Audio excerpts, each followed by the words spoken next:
People talk about emotional self-mastery as if it were emotional control, like you could take an emotion and could push it around, you could push it away so that you're not having to feel that emotion. Okay?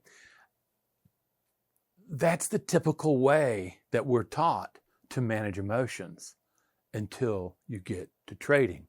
Suddenly, trading presents a completely different animal for us to really deal with. And this emotional animal, us, is at first an emotional being who rationalizes. We're not a rational being who has some deviances with emotions.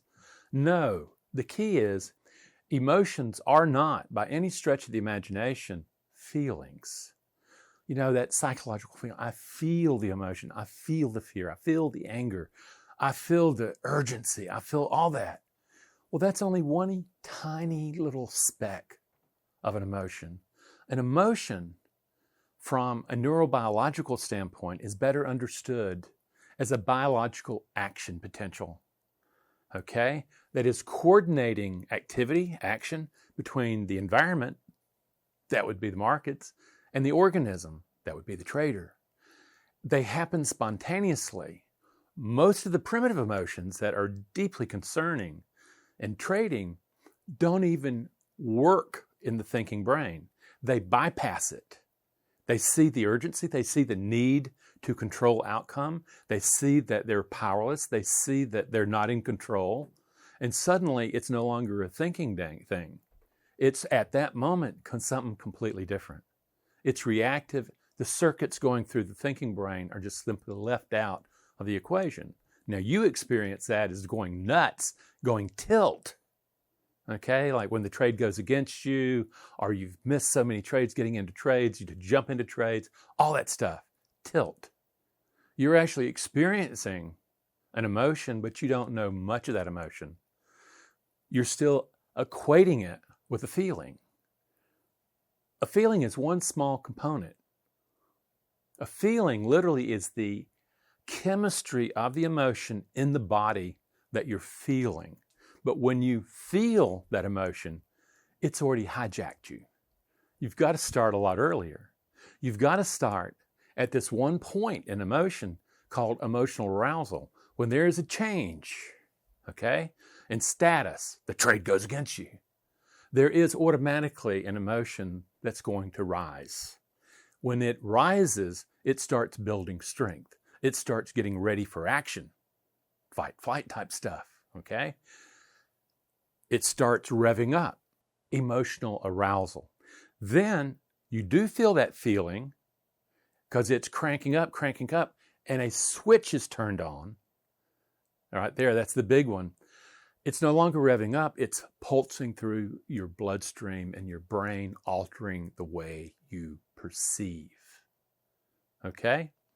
I often work with a heart rate monitor and an app to be able to establish a range of really competent trading. And I had a guy the other day, he says, Randy, it was really amazing.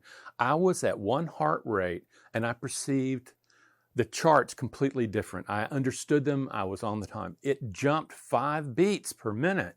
And suddenly I perceived a completely different chart. That emotion had taken over. It had become a feeling. It's pulsing through. Suddenly there's motivation. That emotion is telling you to do something. No, don't take that loss. No. Fight back. Oh my God. That is what the emotion is motivating you. Fight, flight. What we want is approach, curiosity, being able to be interested but not sucked into it. Now, then we also have genetic predisposition. Some people are just nervous. Some people are more risk-taking. Okay, that's just part of it. The last part is meaning, is belief. Okay? This is very different than what you hear about how to train the subconscious. In reality, what you're doing is your limbic system, that emotional brain, is amoral. What it's doing is it's trying to figure out a way for you, the trader, the organism, to survive in the moment. And it will come to a solution if it works, say like getting out of the trade too early. You go, whew, I'm out of that. And then only later do you go, oh my God, I missed the whole run. I missed it. That's the whole point. The emotional brain doesn't care. The thinking brain didn't have a dang thing to do with it. What we're looking to do is go, whoa, you're telling me that at the level of belief, those beliefs are created, and then they're wired into pattern, into circuitry. Okay? And I promise you, a few mantras and having a big smile on your face and saying, I'm a disciplined trader is not going to work. You're not going to train the subconscious, the emotional brain, by some mantras and some words and some affirmations, okay? It will not change until it recognizes that the old organization of belief is no longer working effectively for the organism. Okay? You can huff and puff and you can do all that stuff. You can talk the positive energy and you can just program all you want.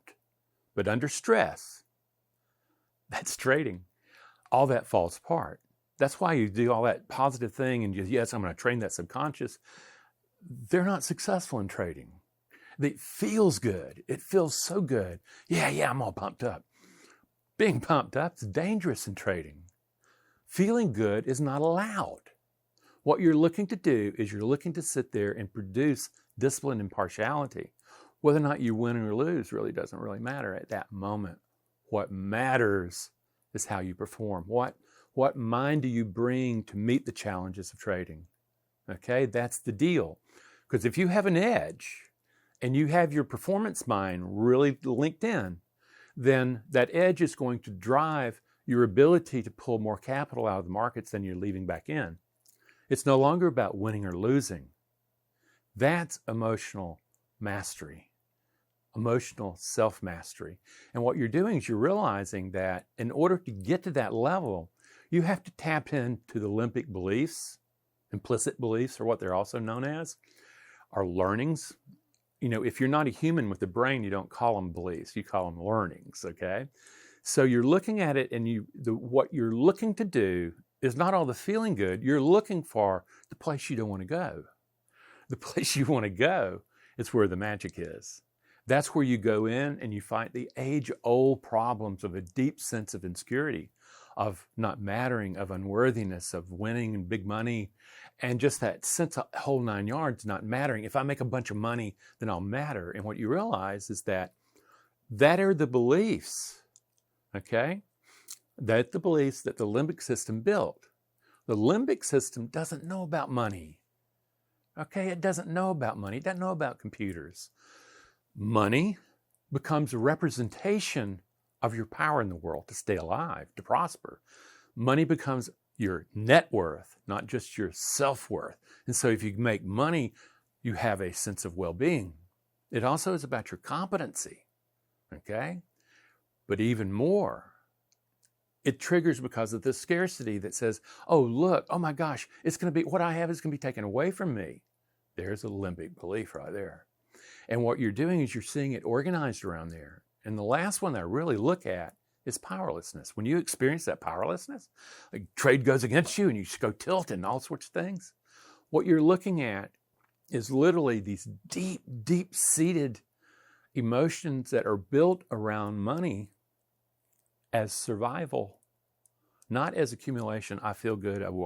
No, money becomes a representation of caveman's ability to survive. It doesn't know about greenbacks. It doesn't know about gold. It knows about survival. And we put the money up and that's what it begins to represent. Your beliefs about money and what it will do for you is powerful. And let me give you, in closing, let me give you a powerful belief. One of the greater entrepreneurs of all time, Branson, made the statement about money. What he said was, money is for making things happen. Now, what I want you to hear in that, it wasn't about his power. It wasn't about his safety. Okay? It wasn't about his prestige. No, it was about making the deal happen. Completely different conversation about money. Those are the old beliefs. Those are the emotional beliefs that you're going to have to master. And they're not going to do, when you see The Secret and stuff like that, it seems so easy. Oh, yeah. No, it's not. In trading, you're faced with the reality of your trading account. You just can't feel good and it seems true. No, you have to deal with the darkness within you. And out of that darkness comes great light.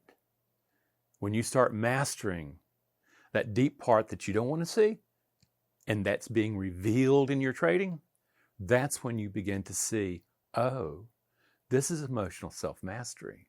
Yeah, I can design the belief system, if I'm willing to do the work and dig, that arises when I intersect with uncertainty.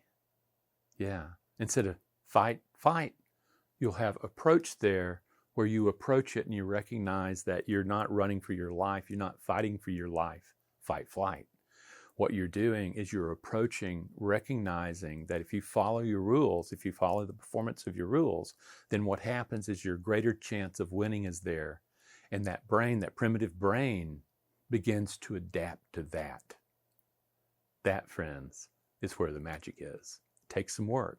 If you want to learn more, watch more, but come to the website. Watch my webinars and start really deciding if you've had enough of the positive self-talk and the affirmations, and if you really are looking to build a mind that can engage uncertainty, okay, successfully. That's where consistent profitability comes from. I wish you well. I wish you well, friends. Come join us, take a look and see if this work is talking to you, okay? Take a look at it and see if it really works for you. Then come visit, tap the tires, look around, look at the courses we offer. I wish you well. Take care, my friends.